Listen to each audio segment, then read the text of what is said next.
Hi hello welcome to your new videos. இன்றைக்கி நம்ம பார்க்க போகிறது, நான் உங்களுக்கு ஒரு அற்புதமான ஃப்ரெண்ட் கதையை சொல்ல போகிறேன். நாங்கள் ஃப்ரெண்ட்ஸ் வீடியோக்குள்ளே போகலாம். ஒரு காட்டில் ஒரு பூனை இருந்துச்சாம்மா. ஆனால் அந்த பூனைக்கு அம்மா இல்லை, அப்பா இல்லை, சொந்தங்கள் இல்லை. ஆனால் அந்த காட்டில் விலங்குகள் மட்டும் அதுக்கு நண்பர்களாக கூட பிறந்துச்சு.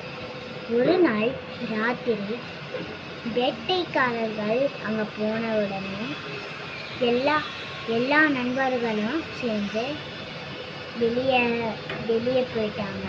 ஆனால் அந்த பூனைக்கு மட்டும் ஏன் போகலன்னா, ஏன்னா அதுக்கு கண்ணு தெரியாதுங்க.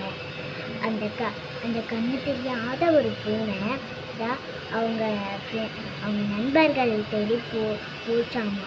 ஆனால் அதுக்கு கண்ணு தெரியாதனால, எல்லா பக்கமும் இருட்டாக கண்ணு தெரிஞ்சதுனால அதுக்கு அவங்க நண்பர்கள் எங்கே போனாங்கன்னு தெரியலையாமா. ஆனால் அது தைரியமாக எனக்கு கண்ணு தெரியும்னு சொல்லி அது பாட்டுக்கு கண்ணு தெரியாமையே இருட்டுக்குள்ளேயே போச்சாமா. ஆனால் அந்த வேட்டைக்காரர்கள் அந்த பூனையை பார்த்து அது பக்கத்துலேயே போய் கொல்ல போனாங்கம்மா. ஆனால் அந்த பூனை அதோட ஸ்மெல்லை கத்தும்போது அந்த வேட்டைக்காரர்கள் விலங்குகள் சொல்கிறது எல்லாமே அவங்களுக்கு அந்த மாதிரி அவங்க என்னென்ன பேசுகிறாங்களோ அத்தனையும் கேட்கணுமா. அதை கேட்டு தான் அவங்க வந்திருக்காங்க. ஆனால் அந்த பூனை சொன்னதை கேட்டு அவங்களுக்கு ரொம்ப அதிர்ச்சி ஆயிடுச்சாமா. அதனால அந்த பூனையை ஒரு மருத்துவர் கூட்டிகிட்டு போய் காட்டினாங்களாமா. ஆனால் அந்த கண்ணை சரி பண்ணிட்டாங்க. ஆனால் இப்போ வரையும் அந்த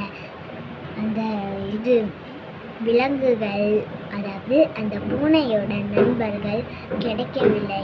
ஆனால் அந்த பூனை தைரியமாக எங்கள் நண்பர்கள் கிடைப்பாங்கன்னு சொல்லிட்டு ஒரு ஊராக போயிருக்கு. அது யாரோட துணையும் இல்லாமல் போயிருக்கு. அதுக்கு திடீர்னு பசி எடுத்தம்போது அவங்க நண்பர்கள் தான் கொடுப்பாங்க. ஆனால் இப்போ அவங்க நண்பர்களே காணும்னு சொல்லிட்டு வருத்தப்படாமல், எனக்கு பசிக்கவில்லை, நான் போகிறேன், என் நண்பர்கள் தேடி போகிறேன், நான் தைரியமானவள், அதனாலே நான் நண்பர்கள் தேடி போகிறேன்னு சொல்லுதாம்மா. அது மனசுக்குள்ளேயே பேசிட்டு போகும்போது அதுக்கு ஒரு தைரியம் வந்துச்சாமா. அது என்னன்னா, நாம் எதுக்கு வருத்தப்படணும், நம்ம நண்பர்கள் இல்லைன்னா கூட நம்ம தைரியமாக இருக்கணும் அப்படின்னு நினச்சதாம்மா.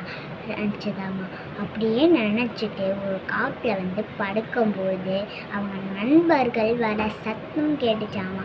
அதுவும் இருட்டில்.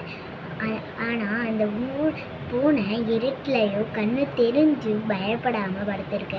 ஆனால் அவங்க நண்பர்கள் வர சத்தம் கேட்ட உடனே பயப்படாமல் எந்திரிச்ச உடனே நண்பர்களே ஒவ்வொருத்தராக கூப்பிட்ருக்காங்க. ஆனால் அவங்க வரும்போது அந்த பூனைக்கு அந்த சந்தோஷம் இருக்குது பாருங்க, அது ரொம்ப இதுங்க. இந்த மாதிரி ஒரு கதையை கேட்கும்போது நமக்குள்ள ஒரு எனர்ஜி உண்டாகும்.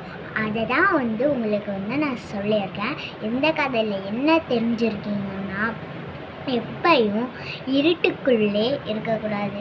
நம்ம வெளிச்சத்துலேயே இருந்தால் இருட்டுங்கிறது நமக்கு என்னன்னே தெரியாமல் போயிடும். அதனால இந்த கதையை நீங்கள் நல்லா கேட்டுக்கோங்க. முழுசாக இந்த கதையை கேட்டுட்டு வெளிச்சத்துலேயே இருக்காமல் இருட்டுலேயும் போய் தைரியமாக விளையாடுங்க. நன்றி, வணக்கம்.